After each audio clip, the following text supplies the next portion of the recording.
Hello and welcome back to day 2 of the Smithsonian Education Online Conference. It's great to have all of you with us for another day of what we hope is informational and meaningful talk about climate-related issues. If you are like me, you enjoyed our session yesterday because we had direct access to Smithsonian experts from across the institution. We have 2 more days in store, just like yesterday. I want to encourage you throughout the session to interact with us and to give us your feedback. And let me go ahead and give you a sense as to how that works. At any point, you can submit a question over on the lower left corner of the screen, and you can type that in, and we'll be doing our best to get to as many questions as we can. Now, we know some of you are gathered in large groups around a single computer, making it difficult for everyone in the room to share questions. However, I don't know what the rules are where you are, but we're going to go ahead and suggest that you be allowed to use your cell phone to text in messages to us if that is more convenient for you. If you wish to use your cell phone, you can send the word chat to 99503 and follow the word chat with your question. All right, so the word chat, then your message to 99503. Okay.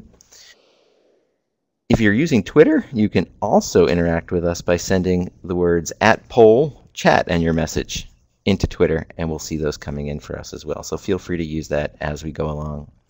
I'd also like to point out that throughout today and tomorrow, we will be closed captioning the event for those who are hearing impaired or who wish to follow along with the captioning. So if, however, you would like to turn the captioning off, feel free to click on the little CC button on the right side of your screen, on the lower right side as I'm pointing out, and then from the display menu you can choose none, and that will turn those captions off for you. All right. Don't forget, all the recordings from the first day are posted, and the sessions from today will join them later today as well.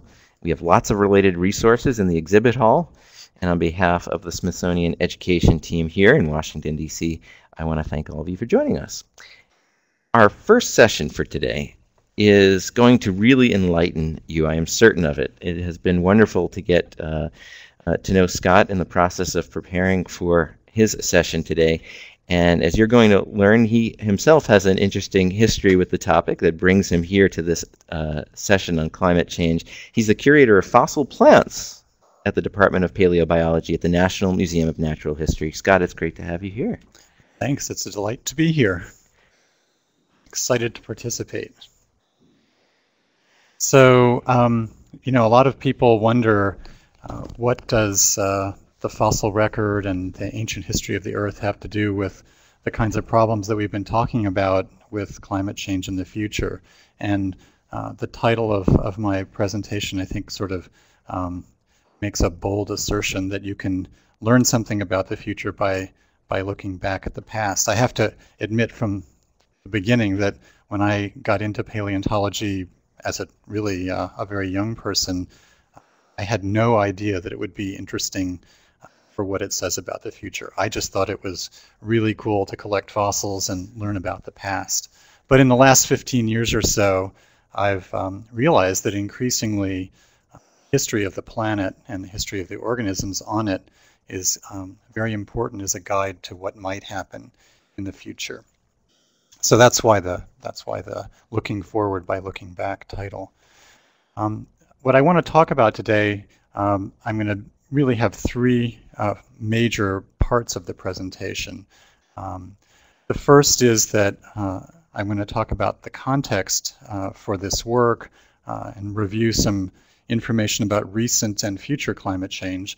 Then I'm going to go on to the main part of it, describe a little bit about this very curious event that happened 55 million years ago called the Paleocene-Eocene Thermal Maximum. We, in the know, call it the PETM by its acronym. Then I want to talk a little bit about my work on the PETM, which is largely centered on how that event affected life on land. And then I'm going to come back at the end to this business of why the past matters and why we're bothering to spend so much effort trying to unravel this Paleocene-Eocene Thermal Maximum. So let's get started. I know Bert Drake talked a little bit about this yesterday, and he reviewed the Keeling curve, which is the record of carbon dioxide change that's been measured since about 1960 on Mauna Loa in Hawaii. And that part of, this is a curve here showing in blue the change in CO2 level in the atmosphere, and in red the change in the surface temperature, the average surface temperature of the whole Earth. And the Keeling curve would fit sort of along this section of this graph here. So it shows the rise in CO2 from about 1960 to the present, and there's a corresponding rise in temperature during that same period of time. But what this curve adds onto it are historical records. So these are from shallow ice core data, and these are from historical records of temperature measurements taken since 1860. And it also adds on what's going to happen, or what we think will happen in the future. These are the IPCC, the International Panel on Climate Change, projections for what's going to happen to CO2 levels in the atmosphere starting here in almost 2010 and going out to the end of the century, 2100. And you can see there are a range of estimates, and these correspond to different estimates of economic activity and how hard people work at reducing CO2 emissions. But they suggest that by the end of the century, we'll be somewhere from about 500 parts per million of CO2 in the atmosphere to up here something like 1,000 parts per million. And that corresponding to that, there's going to be a change in temperature of from somewhere around 2 degrees Celsius to about 4.5 or 5 degrees Celsius. Scott, 2.5 to 5 degrees Celsius, to some people that might not sound like a very large temperature range difference. In many places, that's we go greater swings in a single day. Why is that number relevant? What does that number really mean? Well, that's a very good question. First of all, remember we're talking degrees Celsius, not Fahrenheit. So these degrees are maybe almost twice the size of the degrees most people in the U.S. Think about, although the rest of the world is on Celsius. But really, the more important point is that these are global average temperatures, not the temperatures that someone would experience during a day. And going with an increase in global average temperature, there are major changes in precipitation and in extreme temperatures that are much more likely to be important to someone in a particular place. It's just that the best way to talk about these things globally is to talk about global temperature. So, quick question that's come in from Dana in Glendale. She says, why is 1950 used as your reference year, and is there an accepted year that's used? I've seen a variety, she said. I don't really know the answer to that question. Yeah, these are the data that I got from IPCC reports, and so I think she'll have to seek that information from them rather than from me. Great.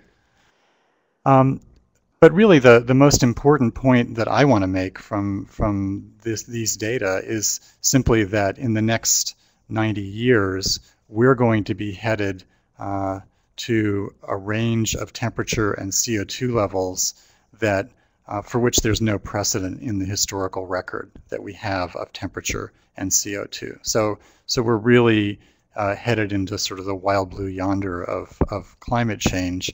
And so you might think, well, let's look back in time and see if we can find a period in the recent geologic past when there have been CO2 levels and temperature levels that are more like the ones that we're going to experience. And we can do that by looking at another data source. And these are records from an ice core in Antarctica. Here's a gentleman in a cold weather suit taking a tube of ice out of the coring machine, and here's a little piece of ice with bubbles in it. And the bubbles record the composition of the atmosphere, and the chemical composition of the ice itself can be used to infer the temperature. And this record, you can see, goes back about 800,000 years. Respectable amount of time. And again, the red line is showing the inferred temperature, and the blue line is showing the measured CO2 in the bubbles from those ice cores. what I've done here is to put the range of IPCC temperatures in this pinkish bar up here from about 2 to about 4.5 degrees Celsius, and the range of IPCC estimates for CO2 for 2100 over here in this blue bar from about 525 to about 1000 ppm. And the lines here come up to the midpoints of each of those. Also, an important feature of this graph is that I've squished that record from the last graph from 1850 to 2100 into this little tiny bar here on the right hand, and that whole graph is just turned into a vertical line. This, by the way, is still 100 times from there to there, 100 times wider than it ought to be if it were scaled to the rest of the graph. Just so we can at least see it on the chart. Yeah, just to make it visible. And what's important about this graph, I think, is that, first of all, it shows the glacial and interglacial variations in both CO2 and temperature. But it also shows that there's nothing like, in the last 800,000 years, there's nothing like what's going to happen in the next 90 years. We are headed, once again, just like in the graph that you just saw, we're headed into a range of temperatures and CO2 concentrations in the atmosphere that's unprecedented, not just in the instrumental records of our civilization, but even in the experience of our species, because when you get back 800,000 years, you're really talking about a time before modern Homo sapiens. So that's, I think, a very important and interesting piece of information to have. So what do we do about that? If we want to use history as a guide to the future, we don't have one here. Well, the answer is, of course, to plunge back in time even farther. And that's what we're doing in this graph.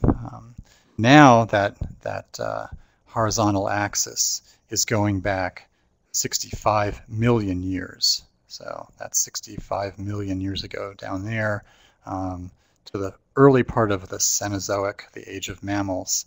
And now our temperature record is not coming from ice cores because there's no ice that's old enough. It's coming from ocean floor sediments. This is a drill ship, the crane on it to allow it to drill sediment cores from the bottom of the ocean. There's a sediment core, and out of those sediment cores come little shells of single-celled organisms called foraminifera, and the chemical composition of their shells can be measured, and that tells you what the temperature of the ocean was at a given point in the past.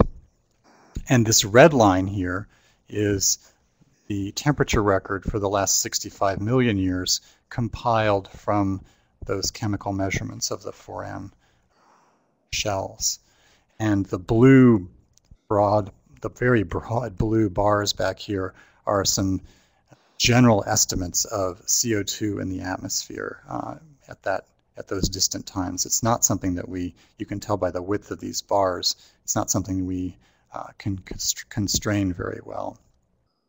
But the important thing about this graph is really just that this is when you can finally go back far enough in time, back here, and find a period of time when CO2 levels and temperatures on Earth are likely to have been where we're headed in the next 90 years. So still have my little record here squashed into the corner. It's now probably many thousands of times too wide for the graph that it's on, but I have to leave it that wide just so you can see it. But if you want to get back to these levels here, you have to go back, say, 40, 50, 60 million years.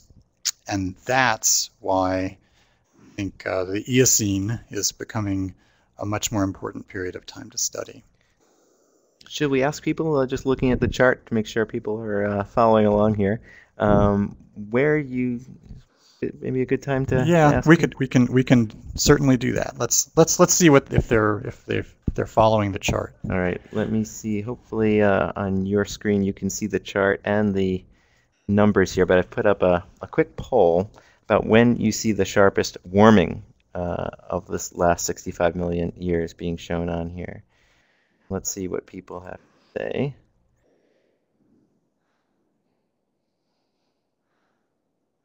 This is more exciting than election night.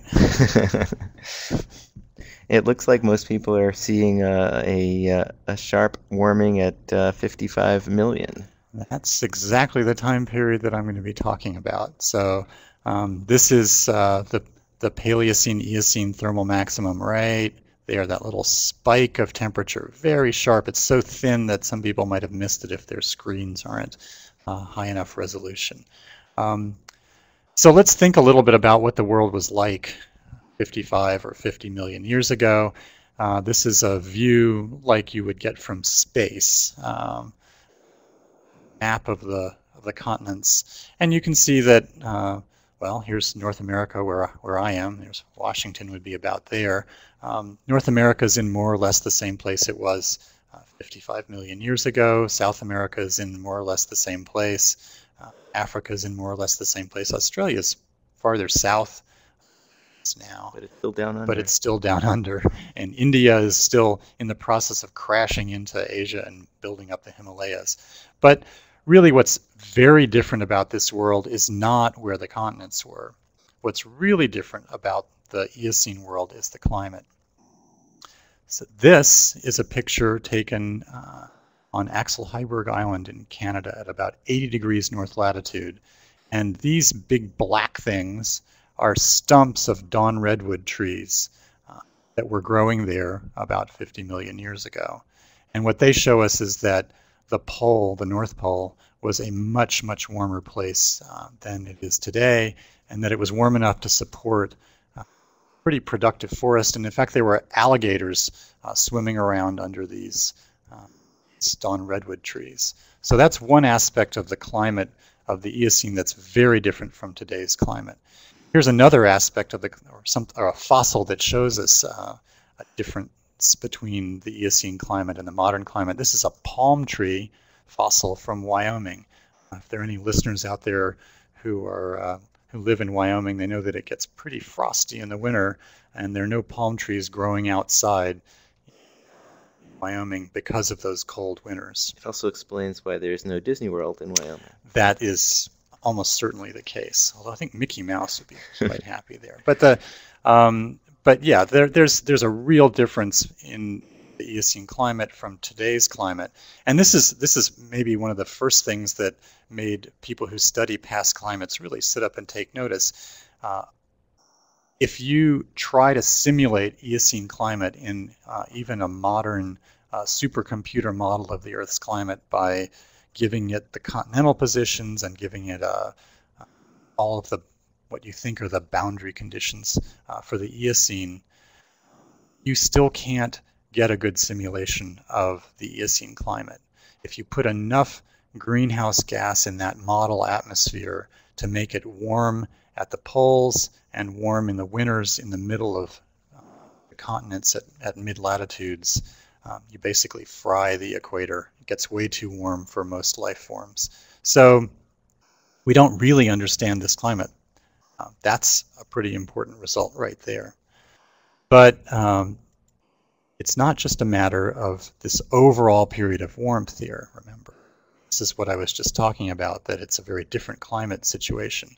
But wrapped in the enigma of the Eocene climate, there's a riddle, which is the Paleocene-Eocene Thermal Maximum. This very short period of time when even that background climate got much, much warmer. So what is the PETM, or Paleocene-Eocene Thermal Maximum? Well, in a period of about 10,000 years, we had a very substantial increase in temperature. These are measurements, again, made from those little microscopic foram shells from a deep sea core off of Antarctica. And what they show is a very rapid increase in temperature of the ocean about 55.5 million years ago. And that temperature change spiked, and then it lasted for about 200,000, 150 to 200,000 years. So a very long time by human standards. Coincident with that increase in temperature, there's a sudden period of dissolution or dissolving of limestone or calcium carbonate in the ocean. And This is a core, a photograph of a core that goes through the PETM. And these white sediments are chalky, and then suddenly at the base of the event, you get red clay. And that's a sign that the carbonate is being dissolved, the shells, the limey shells of these little microorganisms. And what most of the sediment is clay from the continents. So what do these things mean? This increase in temperature and the dissolving of the calcium carbonate, it indicates that there's been a big release of carbon into the ocean and atmosphere system. And the question is, where does that carbon come from? There are a number of possible sources. Methane hydrates, these are deposits in the bottom of the ocean. They're sort of ice-like compounds that contain a lot of methane, which is a powerful greenhouse gas and also a source of when it's degraded in the atmosphere, of CO2. So this is one possibility. Another possibility is that there may have been carbon released when volcanoes involved in the rifting apart of the North Atlantic heated up organic-rich sediments here in the North Sea, and they have made marine volcanoes, which would have produced a lot of CO2, basically a cooking type process. Another possible source is wildfires. This is a big wildfire burning a few years ago in Indonesia. The peat there burns and produces a huge amount of CO2 when it does. So that's another source for the carbon, possible source for the carbon at the beginning of the PETM. Well, the most important thing to remember, and why even think about these different sources of carbon.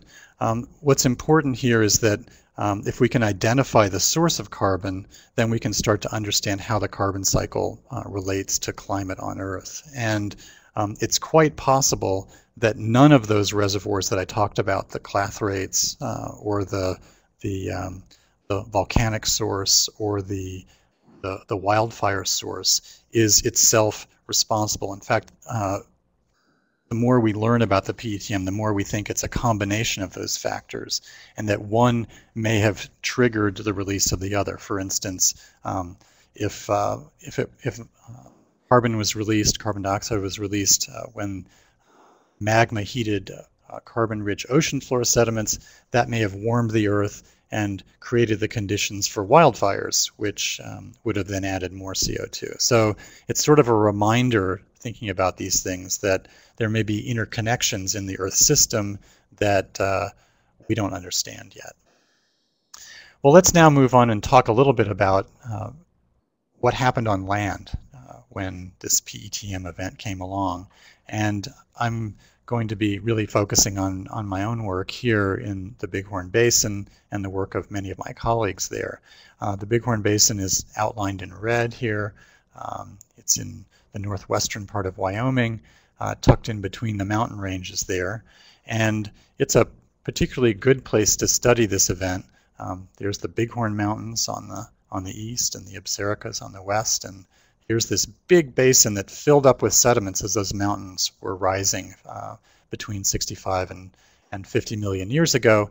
And here are some of the sediments that show this PETM event in the Bighorn Basin, with the Bighorn Mountains majestically standing in back there with snow on their peaks. And what we can see when we look at those sediments a little more closely, we're going up the side of a hill here with younger rocks toward the top. And this is the very last part of the Paleocene epoch, and then the early part of the PETM. And you can see the color of the sediments. These are fossil soil horizons, actually. And they suddenly get red as you get into the PETM, because the soils themselves were more oxidized. The iron in them is more oxidized. It rusted, basically. And that indicates a change in the climate. It indicates drier conditions. Also, right at the same time, we get the appearance of many new groups of mammals. So these are the earliest horses, the odd-toed ungulates. These are the earliest even-toed ungulates, the ancestors of sheep and pigs and goats and antelopes. And also the earliest members of our own group, the primates. This is an early lemur-like primate. All of these showed up in North America exactly coincident with the base of the Paleocene-Eocene Thermal Maximum. And we're pretty sure that what happened was that they were able to migrate across high-latitude land bridges that existed at that time, and because the climate was so warm in the polar regions. We had a question earlier, by the way, when you were showing what the Earth probably looked like during this period. The question was, this came in via Twitter, were the poles, the North and South poles, in roughly the same places they are today? Yeah, the North and South poles were roughly in the same places they are today. Very little change there. Okay, so thank you.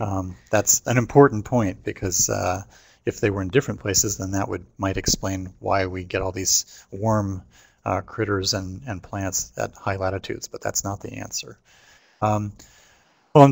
Although I just mentioned the animals, really to me the most exciting thing about the Bighorn Basin is that it preserves a record not only of the animals but also of the plants that lived during this Paleocene-Eocene Thermal Maximum. And this is a picture of me in the field with my venerable and still operating 1970 Suburban, looking for plant fossils. And it's been a very arduous process. I've spent many years staring out at these badland landscapes, looking for places to collect fossils. A lot of that looking actually involves digging with a shovel instead of just looking. Sometimes you find places where you can find a little bit of organic matter in the sediment, and that's very exciting, and you might start digging there, hoping to find something that looks good. And if it looks promising, you might end up digging a little bit more with picks and shovels. When you're out there digging, for those who've not done this like myself, what do you expect in, let's say, in a given hour, a given day, to find things? Is the frequency of finding fossils? Well, when you're restricting yourself to looking for fossils in a particular time period, like the PETM, I have now about 9 localities, places where I've been able to find plant fossils in the PETM, and I've been looking for 12 years. And I have to admit that the first 10 years I didn't find anything. So there's been a lot of looking without finding things, and then they've been looking up the last few years. So at any rate, that's why we get so excited when we find something. When you do find something, you start digging with picks and shovels, and sometimes you end up with a pretty good-sized hole in the ground, considering it's all done with hand tools. And the gold at the bottom of that hole is our fossil leaves like these, really lovely things that tell us about the plant life of that time. We wrap those plant fossils up with the latest in technology, big rolls of industrial toilet tissue, and send them back to the Museum of Natural History here in Washington, put them in drawers and study them under microscopes and photograph them, and do all kinds of things to try to understand what kinds of plants we're looking at and what they mean. One of the most important things we do is to reconstruct the climatic change. So we already have a record from the ocean, I talked about that, but we also have a record from the land. And that record is based on a relationship we see in living plants between the kind of leaves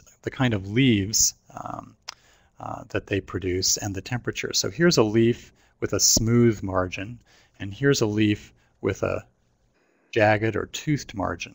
And here's a graph that shows the percent of species with these smooth margins in local floras. These are all living forests, and compares the percent of smooth margins to the temperature under which those plants are living.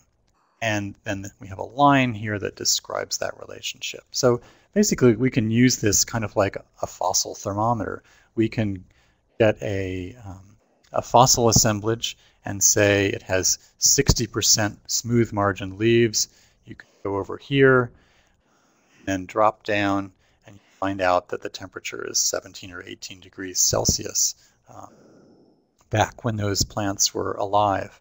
And I think there's an exercise on this in relation to this climate change website that we're working off of here. Great. And there is, and I know you'll be heading more into this, but we have a couple of questions. I'm just going to put them out there, and I think you'll be addressing them as we go on here.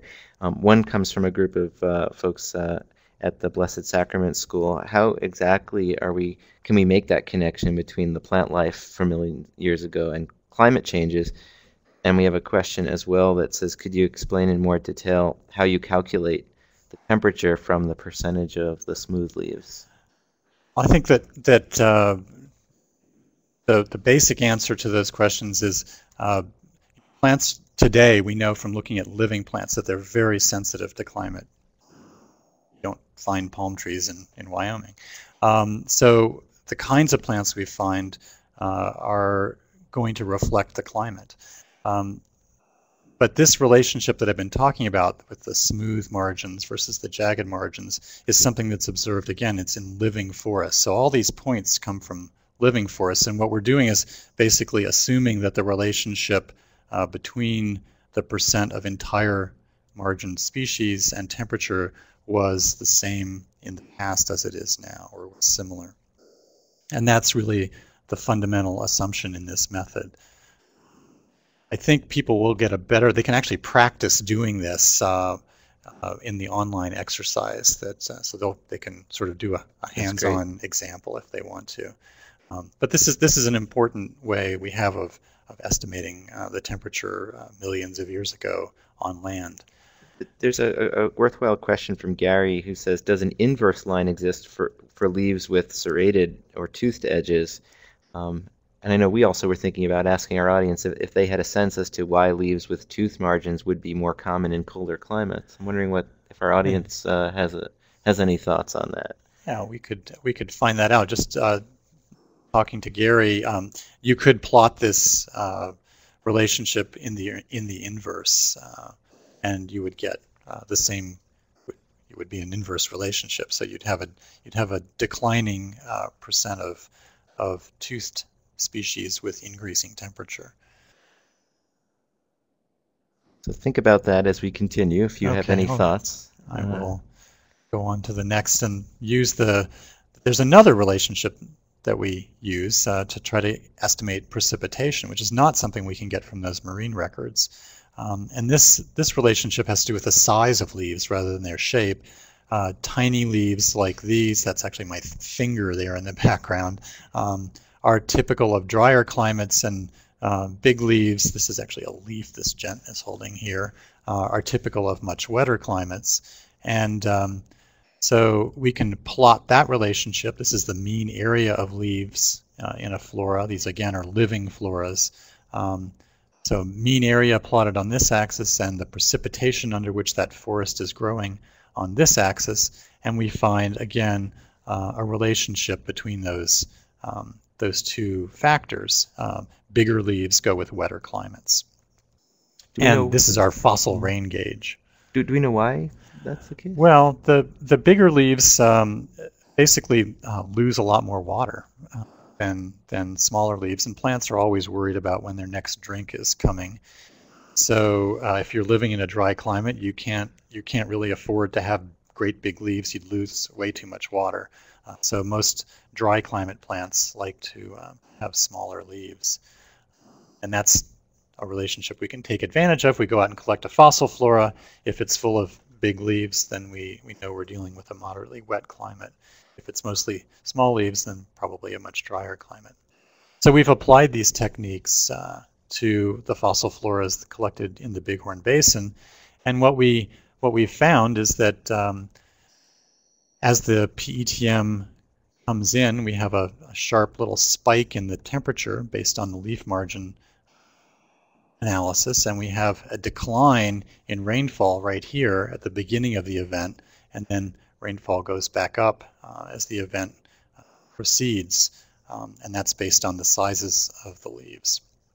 So what we've done is to construct a local record within the Bighorn Basin, and very reassuringly it shows us a temperature increase at the beginning of the PETM of about the same magnitude that had already been inferred from the marine records, but it shows us a new piece of information, which is that there was a sudden drop in the amount of precipitation.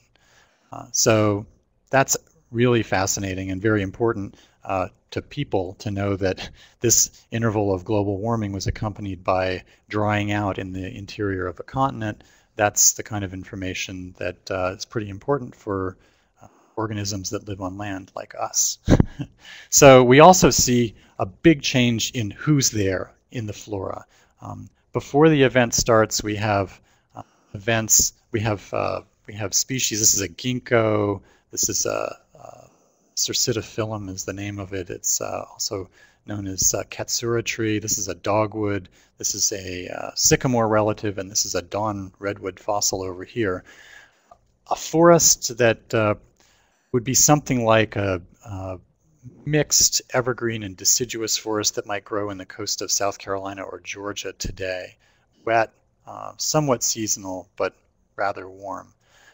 When the PETM starts, all of those plants disappear from the area that we're collecting, and they're replaced by a flora that's dominated by species in the bean family, which is a very big family in dry tropical forests. And indeed, some of these plants, it's turning out, have modern relatives in dry tropical forest in Central America and South America. So there's a wholesale change in the composition of the flora that represents pretty clearly the local extinction of these guys and the invasion, if you will, from the south probably of these species. As the PETM wanes and the temperature goes back down and the rainfall increases again, we actually get many of the same species returning to the Bighorn Basin that had been there before. So here again, another one of these sycamore relatives, a ginkgo, dawn redwood, along with a few new kinds of plants that had not been there before. This is an alder, poplar. Those things had not been there before. So we see a really dramatic change during the event, the composition of the flora, and maybe most interesting is this dominance, if you will, of members of the bean family. That's something that's been predicted to happen under high CO2 atmospheres in the future, because many of these beans have symbiotic nitrogen-fixing bacteria in their roots. They're not very limited by nitrogen in the soil, which many other plants are, so they can really take advantage of high CO2 levels in the atmosphere better than other kinds of plants. Something I think that Bert Drake mentioned yesterday in his presentation. So this is very interesting information, very important. What do we think happened, sort of to summarize what was going on there? At the beginning of the PETM, we think we got migration northward and extinction of the southern ends of more northerly species. Their ranges were they were extinguished at the southern ends of their ranges. During the height of the event, we got a kind of circulation among the northern continents because it was so warm at the poles that many species could cross from Europe to North America to Asia. And then as the event wanes and cools off, many of the species that had crossed over moved southward again because the climate cooled. So we have a really massive shift in vegetation and also in fauna. One last thing to mention about what happened on land is that the PETM seems to have been accompanied by a dramatic increase in insect feeding on plants. These holes here, this is just a wonderful thing that that these are preserved at all. These holes are bites by insects that happened 55 million years ago. Here's some more over here. The plant makes a scar-like tissue to protect itself. Eventually the leaf falls off and is preserved, and the bug bite is something that we can observe 55 million years later. Only that insect knew it would be featured on a webcast all this time later. I'm sure they would have been really delighted to know that. That's amazing. It is a remarkable fact. And what's even more interesting is that scientists who study insect feeding in the present day and under experimental conditions have predicted, and in fact, again, Bert talked about this yesterday in his presentation, that the leaves of plants will be less nutritious in high CO2 atmospheres in the future because the plants basically don't have to make as much protein in order to do the same amount of photosynthesis. That means the insects have to eat more in order to get the same amount of nutrition. So here you see the effects of this event, of this PETM event, sort of echoing up through a food chain 55 million years ago. A fairly interesting observation. So those are the main things we've observed in the Bighorn Basin. But I just want to kind of go back and review a little bit what we think the main lessons, if you will, are from the PETM, from studies, not just mine, but everyone's studies of the PETM. First of all, we now know that if you release a lot of carbon, you in fact do warm the climate, and you dissolve limestone in the ocean. You change the pH of the ocean enough to dissolve a lot of limestone. That's something that you still hear people arguing about whether it will happen or not. Well, here's an example. 55.5 million years ago, there was a big carbon release, and this is what happened. Another really important message here is that the effects of that release lasted for 150 or 200,000 years. So once released, we think it was about 5,000 gigatons of carbon, 5,000 billion tons of carbon. That's about the size of the fossil fuel reservoir that we have today.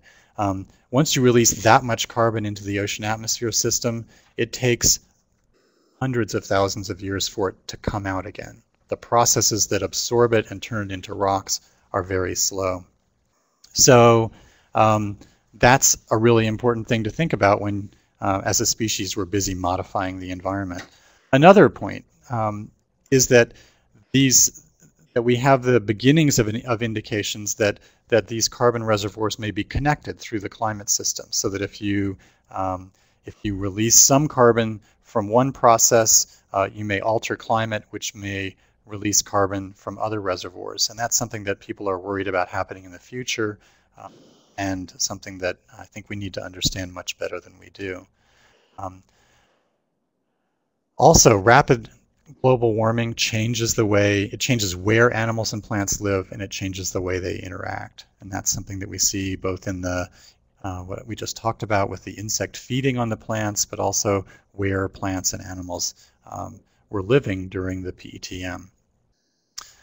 So I kind of want to close just by going back over the whole idea of why are we looking at these very ancient events.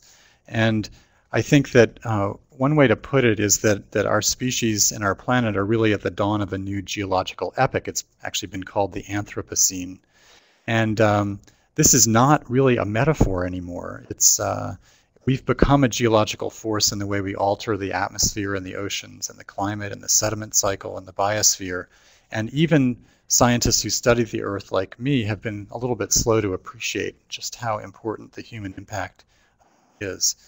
The other thing is that there's not really any way to turn back from this. We have 5 or 10 billion people who are going to be living on this planet, and you can't have that many people without altering the planetary systems.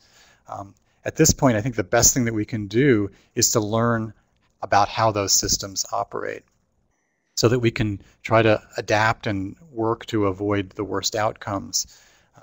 Sometimes I tell people that we're kind of like 10-year-olds at the controls of a planetary-sized rocket ship, and we haven't yet read the operator's manual. So if I could sort of leave everybody with a message, it would be to pay attention to the manual. It's written in the rocks and in the fossils that we can study. We can do a much better job of understanding how the climate system and the carbon system, carbon cycle on our planet work we really have to if we're going to make the right moves now to change the future. Scott, thank you very much. We're going to take some questions. I would point out, though, that I agree it is nice for people to read the manual, but sometimes they need to call tech support, and you've been providing that for us in spades today. So thank you for that. There's a lot of great questions, and we're going to take a few moments to address them. We had an interesting question that came in a little bit earlier. The premise of, or some of the assumptions of the work you're doing in terms of the percentages of smooth versus tooth-edge leaves in the fossil record. The question is the fossil record sufficient to be able to determine an accurate enough percentage of those smooth versus tooth edges? That's a really terrific question. I think some of my colleagues must be online here. The larger the sample you have of species from a given time, the better job you can do of estimating what proportion of the species actually were in that ancient vegetation entire margined or not entire margined. So that's one thing. It's sort of just a statistical problem. So we like to work with the most diverse possible assemblages of fossil plants in order to make the best estimates of that number, that percent of smooth margined for the fossil situation. So that's an important question, sort of a statistical question. The other question is, what about the slope of this line? Was that the same 55 million years ago as it is today? And that's a very important issue, and one that a lot of people are working on. As best we can tell from checking the plant-based estimates of temperature with geochemical methods of estimating past temperature, they seem to coincide quite well. So we sort of are using multiple sources of information and find them generally reassuring that we don't think this relationship was vastly different 55 million years ago than it is today. We have a couple of really important questions. This one comes from Mike in Manitoba. He's asking essentially if, by talking about what was a natural cause of rising temperatures and increased carbon in the atmosphere, do we somehow provide or support the notion that what we're going through today is a natural process or not a natural process? I think that it's also, I agree, a really important question. I'm glad it was brought up. I think really this whole business of defining things as natural or not natural is kind of a wrong way to think about it. We're natural, we're a product of evolution. Our species is a product of evolution. And I think people use natural almost as a code for good or bad. And I like to say that Earth history is not it doesn't tell you what's right and wrong. It just tells you what happened. And you wouldn't, the 65 million years ago, before the events we've been talking about, a giant asteroid hit the Earth and all the dinosaurs went extinct. If there was a giant asteroid headed toward Earth, would you just say, oh, well, it happened before, it will happen again, let's not worry about it? No, and I think people would pretty well think that was, the history was very informative there. This is a very bad thing, and we don't want it to happen again if we can stop it. So I don't extract from the history of our planet morality or what's right or what's wrong. I extract from it mechanism. So I want to know what happened and why it happened and how the system works, and I want to apply that to helping us make good decisions about the future. And when I say good in that context, I mean decisions that will leave us with a planet that supports the life we want to have. So I think we all together have to make those decisions.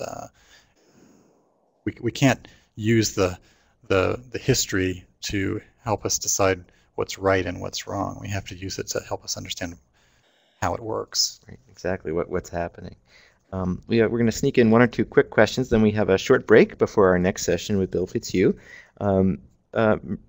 The question from Alan is, was the PETM, since we're all in the know, I'll call it by its proper name, was the PETM spike as fast as our current projected increase, or was it faster or slower? Again, thanks very much for raising that. It was probably, as best we can guess, about 10 times slower than the addition of CO2 to the atmosphere that's going on right now and is likely to continue through the middle part of this century. So as fast as the PETM is in the context of geologic time, it was probably a lot slower than what's happening now. And so the very high rates of CO2 addition to the atmosphere may generate changes that we don't anticipate from studying the PETM. For instance, it may change the pH of the surface ocean even more than happened at the PETM. There's a question from Terry, which maybe brings up a broader question, which is, are other people studying doing similar work in other geographic regions, and are they finding similar results? There are definitely other people working on the Paleocene-Eocene Thermal Maximum. I'd say there are probably 100 of us or 200 of us worldwide who work on this event, and we try to get together every couple of years and talk with each other about what we're doing. There are a lot of people working on what's happening in the ocean. There are fewer people working on the terrestrial record, the continental record. That's mostly because there are fewer places where there's a good continental record, but there are records in Spain. I have Spanish colleagues working on this event, in England and in Belgium, and also in New Zealand, which, excuse me, New Zealand, you're not on this map, but over in here someplace. And also a couple of other places recently in Western North America. So we're beginning to get a little bit more of a global perspective, even on the terrestrial side.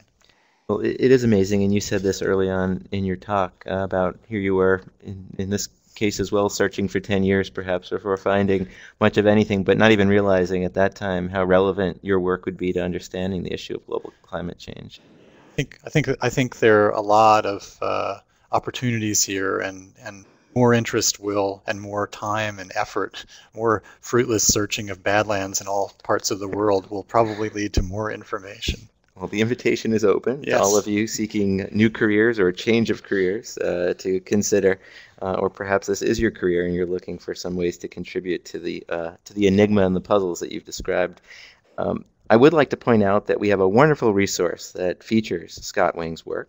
It's called, it's the current issue of Smithsonian in Your Classroom, Fall 2009, Prehistoric Climate Change and Why It Matters Today, which of course was the topic of today's session. You can find it in the virtual exhibit hall on the site and also in the lesson ideas for teachers in the For Teachers section. So we hope you'll check that out. There's even a pull-out centerfold of plant fossils that you can use in your class or you can take home to your family. It's the best centerfold anyone is likely to see ever. You're spending a lot of time in Wyoming, and we're glad you're spending some time with us today. Scott Wing from the Museum of Natural History here in Washington, D.C. Thanks for joining us. Thank you. I'm most welcome, and I had a great time. We invite you to join us in about 6.5 minutes for our next session, where we're going to also look back as perhaps a way of looking forward as well, as Bill Fitzhugh joins us for his topic on changing cultures and environment in the Arctic, prehistory to modern times. We'll see you all in just a couple of minutes. You can stay right where you are. The next session will take place right here.